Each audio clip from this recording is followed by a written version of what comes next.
Hi ಎಲ್ಲರಿಗೂ ನಮಸ್ಕಾರ. Welcome back to our YouTube channel. So ನಾವು ಹಿಂದಿನ ತರಗತಿಯಲ್ಲಿ ರಕ್ತ ಮತ್ತು ದುಗ್ಧರಸ ಇದ್ರ ಬಗ್ಗೆ ನಾವು ನೋಡಿದ್ವಿ. ಈಗ ಪರಿಚಲನೆಯ ಪಥಮಾರ್ಗಗಳು ಇದ್ರ ಬಗ್ಗೆ ನೋಡ್ತಾ ಹೋಗೋಣ. ಪರಿಚಲನಾ ವಿನ್ಯಾಸಗಳು ಎರಡ್ ತರ ಇರುತ್ತೆ. ಓಕೆ, ಒಂದು ಓಪನ್, ಇನ್ನೊಂದು ಕ್ಲೋಸ್ಡ್, ಅಂದ್ರೆ ತೆರೆದ ಮತ್ತು ಮುಚ್ಚಿದ. ಸಂಧಿಪದಿಗಳು ಮತ್ತು ಮೃದ್ವಂಗಿಗಳಲ್ಲಿ, ಓಕೆ, ಯಾವುದು ಸಂಧಿಪದಿಗಳು ಮತ್ತು ಮೃದ್ವಂಗಿಗಳಲ್ಲಿ ತೆರೆದ ರಕ್ತ ಪರಿಚಲನಾ ವ್ಯೂಹ ಇರುತ್ತೆ. ಓಕೆ, ಅದು ಇದ್ದು ಹೃದಯದಿಂದ ತಳ್ಳಲ್ಪಟ್ಟ ರಕ್ತ ದೊಡ್ಡ ನಾಳಗಳ ಮೂಲಕ ಸೈನಸ್ಗಳೆಂಬ ತೆರೆದ ಅವಕಾಶಗಳು ಅಥವಾ ದೇಹದ ಕುಹರಗಳಿಗೆ ಹರಿಯುತ್ತೆ. ಇದು ಅಂದ್ರೆ ಈ ಪ್ರೋಸೆಸ್ ಎದ್ರಲ್ಲಿ ನಡೆಯುತ್ತೆ? ಸಂಧಿಪದಿಗಳು ಮತ್ತು ಮೃದ್ವಂಗಿಗಳಲ್ಲಿ. ಕ್ಲಿಯರ್? ಪರಿಚಲನೆಯ ಪಥಮಾರ್ಗಗಳಲ್ಲಿ ತೆರೆದ ಮತ್ತು ಮುಚ್ಚಿದ ಅಂತ ಹೇಳಿ 2 ಟೈಪ್ಸ್ ನೋಡ್ತೀವಿ. ಸೊ ತೆರೆದ ಸರ್ಕ್ಯುಲರ್ ಸಿಸ್ಟಮ್ ಅಂದ್ರೆ ತೆರೆದ ರಕ್ತ ಪರಿಚಲನಾ ವ್ಯೂಹವನ್ನ ನಾವು ಸಂಧಿಪದಿಗಳು ಮತ್ತು ಮೃದ್ವಂಗಿಗಳಲ್ಲಿ ನಾವು ಕಾಣಬಹುದು. ಅಂದ್ರೆ ಇಲ್ಲಿ ಓಪನ್ ಸರ್ಕ್ಯುಲೇಟರಿ ಸಿಸ್ಟಮ್ ಏನಿರುತ್ತಲ್ವಾ, ಅಂದ್ರೆ ಅದರ ಅರ್ಥ ಏನು ಅಂದ್ರೆ ಹೃದಯದಿಂದ ತಳ್ಳಲ್ಪಟ್ಟಂತಹ ರಕ್ತ ದೊಡ್ಡ ನಾಳಗಳ ಮೂಲಕ ಸೈನಸ್ ಅನ್ನುವಂತಹ ತೆರೆದ ಅವಕಾಶಗಳು ಅಥವಾ ದೇಹದ ಕುಹರಗಳಿಗೆ ಅದು ಹರಿಯುತ್ತೆ. ಅಂದ್ರೆ ಹೃದಯದಿಂದ ತಳ್ಳಲ್ಪಟ್ಟಂತಹ ರಕ್ತ ಏನಿರುತ್ತೆ ದೊಡ್ಡ ನಾಳಗಳ ಮೂಲಕ ಅದು ಸೈನಸ್ ಅನ್ನುವಂತಹ ತೆರೆದ ಒಂದು ಓಪನ್ ಪೋರ್ಸ್ ಏನಿರುತ್ತೆ ಅದ್ರೊಳಗೆ ಅದು ಹರಿಯುತ್ತೆ. ಓಕೆ, ಇದು ಯಾವ್ದಾಯ್ತು? ತೆರೆದ ರಕ್ತ ಪರಿಚಲನಾ ವ್ಯೂಹದ್ದಾಯ್ತು. ಇನ್ನು ವಲಯವಂತಗಳು. ಓಕೆ, ವಲಯವಂತಗಳು ಹಾಗೂ ಕಶೇರುಕಗಳಲ್ಲಿ ಮುಚ್ಚಿದ ರಕ್ತ ಪರಿಚಲನಾ ವ್ಯೂಹವಿದ್ದು, ಓಕೆ, ವಲಯವಂತಗಳು ಮತ್ತೆ ಕಶೇರುಕಗಳಲ್ಲಿ ನೋಡಿ, ಸಂಧಿಪದಿಗಳು ಮತ್ತು ಮೃದ್ವಂಗಿಗಳಲ್ಲಿ ಮಾತ್ರ ನಾವು ಓಪನ್ ಸರ್ಕ್ಯುಲೇಟರಿ ಸಿಸ್ಟಮ್ ಅನ್ನ ಕಾಣುತ್ತೀವಿ. ಬಟ್ ವಲಯವಂತಗಳು ಹಾಗೂ ಕಶೇರುಕಗಳಲ್ಲಿ ನಾವು ಕ್ಲೋಸ್ಡ್ ಸರ್ಕ್ಯುಲೇಟರಿ ಸಿಸ್ಟಮ್ ಅನ್ನ ಕಾಣ್ತೀವಿ. ಓಕೆ, ಇಲ್ಲಿ ಹೃದಯದಿಂದ ತಳ್ಳಲ್ಪಟ್ಟಂತಹ ರಕ್ತ ಯಾವಾಗಲೂ ರಕ್ತನಾಳಗಳ ಮುಚ್ಚಿದ ಜಾಲದಲ್ಲಿ ಅದು ವಿತರಣೆ ಆಗುತ್ತೆ. ಓಕೆ ಓಕೆ ಅಂದ್ರೆ ಇಲ್ಲಿ ವ್ಯತ್ಯಾಸ ಇಷ್ಟೇ. ಓಪನ್ ಸರ್ಕ್ಯುಲೇಟರಿ ಸಿಸ್ಟಮ್ ಅಲ್ಲಿ ಸೈನಸ್ ಅಂತ ನಾವೇನ್ ಹೇಳ್ತೀವಿ ಅಲ್ಲಿ ಅದು ಓಪನ್ ಪೋರ್ಸ್ ಆಗಿರುತ್ತೆ. ಬಟ್ ಇಲ್ಲಿ ಏನು ಅಂತ ಹೇಳಿದ್ರೆ ಇಲ್ಲಿ ನಾಳಗಳು ಯಾವಾಗ್ಲೂ ಕ್ಲೋಸ್ಡ್ ಸಿಸ್ಟಮ್ ಅಲ್ಲಿ ಇರುತ್ತೆ. ಓಕೆ, ಸೊ ಹಾಗಾಗಿ ಇದನ್ನ ಕ್ಲೋಸ್ಡ್ ಸರ್ಕ್ಯುಲೇಟರಿ ಸಿಸ್ಟಮ್ ಅಂತೀವಿ, ಅದನ್ನ ಓಪನ್ ಸರ್ಕ್ಯುಲೇಟರಿ ಸಿಸ್ಟಮ್ ಅಂತ ಹೇಳ್ತೀವಿ. ಸೊ ರಕ್ತದ ಹರಿವನ್ನ ಖಚಿತವಾಗಿ ನಿಯಂತ್ರಿಸಬಹುದಾದದ್ದರಿಂದ ಈ ಮಾದರಿಯನ್ನ ಹೆಚ್ಚು ಅನುಕೂಲಕರ ಅಂತ ಹೇಳಿ ಇದನ್ನ ಪರಿಗಣಿಸಿದ್ದಾರೆ. ಯಾವುದು? ಕ್ಲೋಸ್ಡ್ ಸರ್ಕ್ಯುಲೇಟರಿ ಸಿಸ್ಟಮ್ ಏನಿದೆ ಇದನ್ನ ನಾವು ಕಂಟ್ರೋಲ್ ಮಾಡಬಹುದಾಗಿರೋದ್ರಿಂದ ಈ ಮಾದರಿಯನ್ನ ಹೆಚ್ಚು ಅನುಕೂಲಕರ ಅಂತ ಹೇಳಿ ಪರಿಗಣಿಸಿದ್ದಾರೆ. ಈಗ ಓಪನ್ ಸರ್ಕ್ಯುಲೇಟರಿ ಸಿಸ್ಟಮ್ ಮತ್ತೆ ಕ್ಲೋಸ್ಡ್ ಸರ್ಕ್ಯುಲೇಟರಿ ಸಿಸ್ಟಮ್ ಗೊತ್ತಾಯ್ತಲ್ವಾ? ಮುಂದುವರೆದು ನೋಡೋಣ.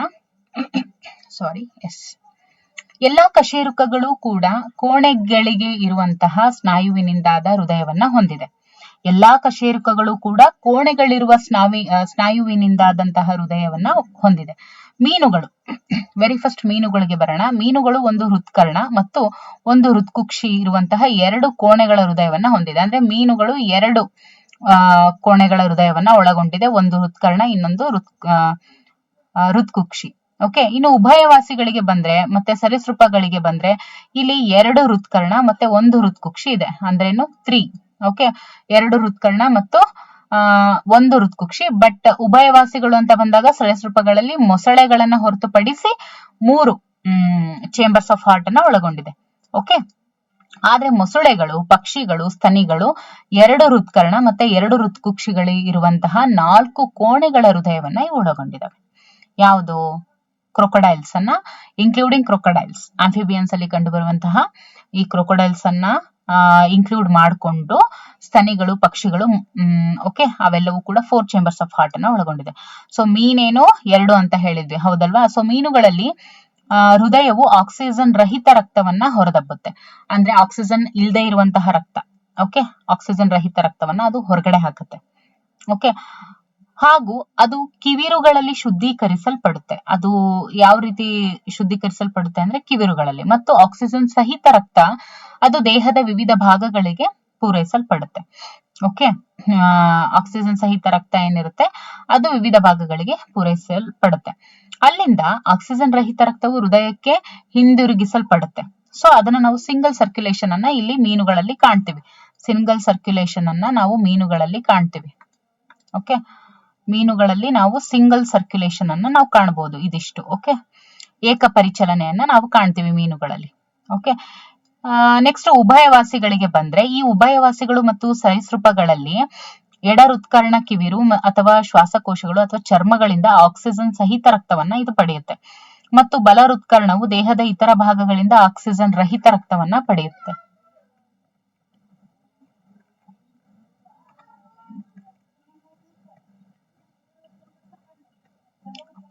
ಆದ್ರೆ ಇರುವ ಒಂದೇ ಹೃತ್ಕುಕ್ಷಿಯಲ್ಲಿ ಎರಡೂ ರಕ್ತಗಳು ಬೆರಿತವೆ. ಅಂದ್ರೆ ಒಂದೇ ಹೃತ್ಕುಕ್ಷಿಯಲ್ಲಿ ಎರಡು ರಕ್ತಗಳು ಬೆರೆತು ಬಿಟ್ಟು ಅದು ಅದನ್ನ ಹೊರಕ್ಕೆ ದಬ್ಬುತ್ತೆ. ಇದನ್ನ ನಾವು ಇನ್ಕಂಪ್ಲೀಟ್ ಡಬಲ್ ಸರ್ಕ್ಯುಲೇಷನ್ ಅಂತ ಹೇಳ್ತೀವಿ. ಯಾಕಂದ್ರೆ 3 ಚೇಂಬರ್ಸ್ ಆಫ್ ಹಾರ್ಟ್ ಅನ್ನ ಒಳಗೊಂಡಿರೋದ್ರಿಂದ ಇಲ್ಲಿ ಇನ್ಕಂಪ್ಲೀಟ್ ಡಬಲ್ ಸರ್ಕ್ಯುಲೇಷನ್ ಉಂಟಾಗುತ್ತೆ. ಓಕೆ, ಪಕ್ಷಿಗಳು ಮತ್ತು ಸ್ತನಿಗಳಲ್ಲಿ ಕ್ರಮವಾಗಿ ಆಕ್ಸಿಜನ್ ಸಹಿತ ಮತ್ತು ಆಕ್ಸಿಜನ್ ರಹಿತ ರಕ್ತಗಳನ್ನ ಪಡೆದ ಎಡ ಮತ್ತು ಬಲ ಹೃತ್ಕರ್ಣಗಳು ಅವುಗಳನ್ನ ಅದೇ ಪಾರ್ಶ್ವದ ಹೃತ್ಕುಕ್ಷಿಗಳಿಗೆ ಹರಿತವೆ ಅಥವಾ ಹರಿಸ್ತವೆ. ಹೃತ್ಕುಕ್ಷಿಗಳು ಅವುಗಳನ್ನ ಬೆರೆಯದಂತೆ ಹೊರದಬ್ತವೆ. ಅಂದ್ರೆ ಈ ಪ್ರಾಣಿಗಳು ದ್ವಿಪರಿಚಲನೆಯನ್ನ ಹೊಂದಿರ್ತವೆ. ಅದನ್ನು ನಾವು ಡಬಲ್ ಸರ್ಕ್ಯುಲೇಷನ್ ಅಂತ ಹೇಳ್ತೀವಿ.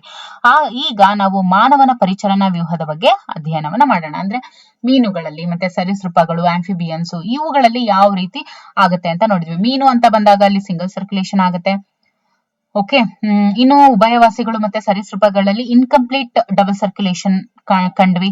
ಓಕೆ, ಮಾನವರಲ್ಲಿ ಮತ್ತೆ ಪಕ್ಷಿಗಳಲ್ಲಿ ಅಂದ್ರೆ ಸ್ತನಿಗಳು, ಮ್ಯಾಮಲ್ಸ್ ಮತ್ತೆ ಬರ್ಡ್ಸ್ ಜೊತೆಗೆ ಕ್ರೊಕೊಡೈಲ್ ಏನ್ ನಾವು ನೋಡಿದ್ವಲ್ಲ, ಅಲ್ಲೆಲ್ಲ ನಾವು ಡಬಲ್ ಸರ್ಕ್ಯುಲೇಷನ್ ಅನ್ನ ನೋಡಿದ್ವಿ. ಸೊ ಹಾಗಾದ್ರೆ ಡಬಲ್ ಸರ್ಕ್ಯುಲೇಷನ್ ಬಗ್ಗೆ ನಾವು ಇವಾಗ ಪೂರ್ತಿಯಾಗಿ ನೋಡ್ತಾ ಹೋಗೋಣ. ಅದಕ್ಕಿಂತ ಮುಂಚೆ ಮಾನವನ ಪರಿಚಲನಾ ವ್ಯೂಹ ಅಂದ್ರೇನು, ಹ್ಯೂಮನ್ ಸರ್ಕ್ಯುಲೇಟರಿ ಸಿಸ್ಟಮ್ ಬಗ್ಗೆ ನಾವು ನೋಡ್ತಾ ಹೋಗೋಣ.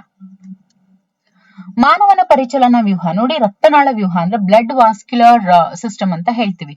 ಓಕೆ, ಬ್ಲಡ್ ವಾಸ್ಕ್ಯುಲರ್ ಸಿಸ್ಟಮ್ ಅಂತ ಕೂಡ ನಾವು ಹ್ಯೂಮನ್ ಸರ್ಕ್ಯುಲೇಟರಿ ಸಿಸ್ಟಮ್ ಅನ್ನ ಕರಿತೀವಿ.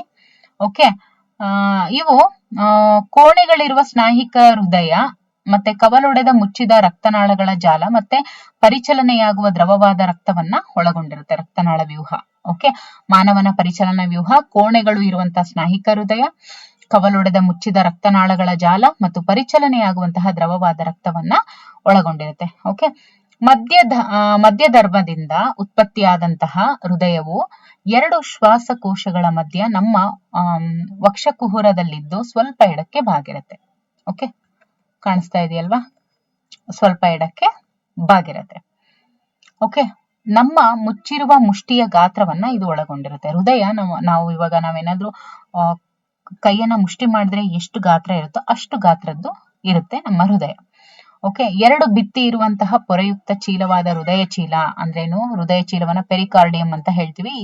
ಈ ಒಂದು ಹೃದಯ ಚೀಲ ಅಂದ್ರೆ ಹೃದಯ ಚೀಲದಿಂದ ಅದು ರಕ್ಷಿಸಲ್ಪಡುತ್ತೆ. ನಮ್ಮ ಹೃದಯದಲ್ಲಿ ತುಲನಾತ್ಮಕವಾಗಿ ಕಿರಿದಾದ ಹೃತ್ಕರ್ಣ ಅಂದ್ರೆ ಏಟ್ರಿಯಂ ಅಂತ ಹೇಳ್ತೀವಿ. ಇವು 2 ಮೇಲಿನ ಕೋಣೆಗಳು. ಓಕೆ, ಏಟ್ರಿಯಂ ಏನು, ಇವು ಮೇಲಿನ 2 ಕೋಣೆಗಳು ಮತ್ತು ದೊಡ್ಡದಾದ ಹೃತ್ಕುಕ್ಷಿ, ಇದು ಕೂಡ 2 ಕೆಳಗಿನ ಕೋಣೆಗಳು ಇರ್ತವೆ. ಅಂದ್ರೆ ದೊಡ್ಡದಾಗಿರುವಂತಹ ಹೃತ್ಕುಕ್ಷಿ, ವೆಂಟ್ರಿಕಲ್ಸ್ ಅನ್ನುವಂತಹ 2 ಕೆಳಗಿನ ಕೋಣೆಗಳು ನೋಡ್ಬೋದು. ಓಕೆ, ಅಂತರ್ಹೃತ್ಕರ್ಣ ಭಿತ್ತಿ ಅಂದ್ರೆ ಇಂಟರ್ ಎಟ್ರಿಯಲ್ ಸೆಪ್ಟಮ್ ಅನ್ನುವಂತಹ ಒಂದು ತೆಳುವಾದ ಸ್ನಾಯಿಕ ಭಿತ್ತಿಯು ಎಡ ಮತ್ತು ಬಲ ಹೃತ್ಕರ್ಣಗಳನ್ನ ಪ್ರತ್ಯೇಕಿಸಿದೆ. ಇಂಟರ್ ಏಟ್ರಿಯಲ್ ಸೆಪ್ಟಮ್ ಏನಿದೆಯಲ್ಲ, ಇದು ಎಡ ಮತ್ತು ಬಲ ಹೃತ್ಕರ್ಣಗಳನ್ನ ಪ್ರತ್ಯೇಕಿಸಿದ್ರೆ ದಪ್ಪವಾದ ಅಂತರ್ ಹೃತ್ಕುಕ್ಷಿ ಭಿತ್ತಿ ಅಂದ್ರೆ ಇಂಟರ್ ವೆಂಟ್ರಿಕ್ಯುಲರ್ ಸೆಪ್ಟಮ್ ಏನಿದೆ, ಇದು ಎಡ ಮತ್ತು ಬಲ ಹೃತ್ಕುಕ್ಷಿಗಳನ್ನ ಪ್ರತ್ಯೇಕಿಸುತ್ತೆ. This is very important for the examination. ಒಂದೇ ಪಾರ್ಶ್ವದ ಹೃತ್ಕರ್ಣ ಮತ್ತು ಹೃತ್ಕಕ್ಷಿಗಳು ಹೃತ್ಕುಕ್ಷಿ ಭಿತ್ತಿ ಎಂಬ ಒಂದು ದಪ್ಪವಾದ ತಂತುಪೂರಿತ ಅಂಗಾಂಶದಿಂದಲೂ ಕೂಡ ಪ್ರತ್ಯೇಕಿಸಲ್ಪಟ್ಟಿರುತ್ತೆ. This is also very important.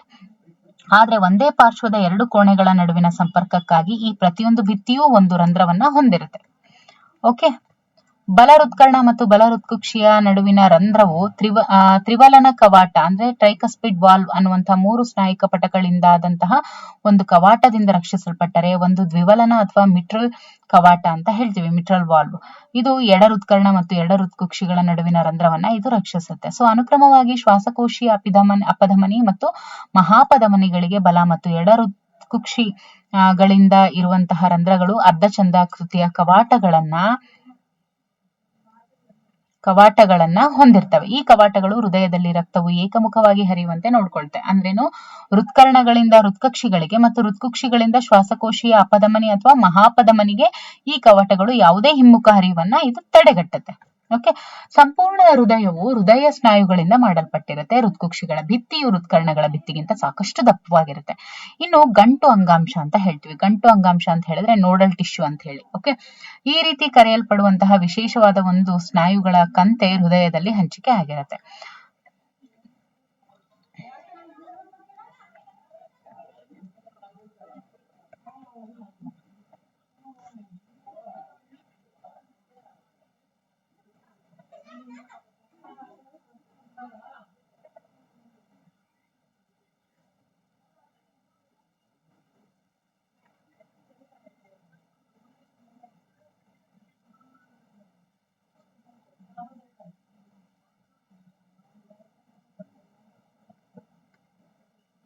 ನೋಡಿ ಕಾಣಿಸ್ತಾ ಇದೆಯಲ್ವಾ, ಈ ರೀತಿ ಗಂಟು.